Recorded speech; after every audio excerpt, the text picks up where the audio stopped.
Monkeyland je novootvorený lanový park z rôznych prekážok zavesených na stromoch. Dávku adrenalínu môžu zažiť deti aj dospelí. Pre všetkým sledujeme to, aby decká už v útlom malom veku získavali nejaké prvé znalosti a zdokonalovali svoju motoriku, aby získavali odvahu, aby získavali možnosť a schopnosť prekonávať prekážky. V niektorých krajinách už prekonávanie týchto prekážok a lanové centra sa stávajú súčasťou školskej výchovy ako jeden z povinných alebo nepovinných predmetov. Rekreačno-športové centrum poskytuje zážitok v celkovej dĺžke 500 metrov na 4 okruhoch rôznych stupňov náročnosti. Sú to 3 okruhy pre dospelých podľa náročnosti, od najmenej náročnej až po najviac náročnú. A potom sa jedná ešte o jeden okruh pre maličké deti. Ten je vo výške 1 metra nad zemou so 7 prekážkami. Zmeniť sa na malé a veľké opičky môžete v priebehu 30 až 60 minút. Toľko je totiž priemerný čas na zdolanie prekážok. Toto lanové centrum pojme súčasne nejakých 25 užívateľov.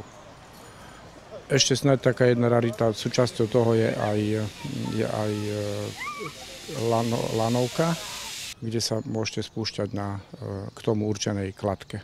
Prevádzkovatelia mysleli na maximálnu bezpečnosť. Ako prvé na Slovensku má toto centrum zabezpečené istenie nekonečným lanom. Čiže bude to nekonečné lano, kde to decko bude istené permanentne a k tomu ešte jedno doplnkové istenie prepínaním si samostatne svojou karabinkou.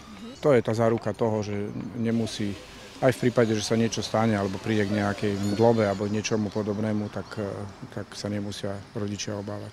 Medzi prvými, ktoré otestovali opičiu dráhu, boli finalistky Miss Píša 2013. Když se podaří, co se dařit má, když rozkvete růže z poupěte, když se podaří, co se dařit má, tak je přece krásně na světě.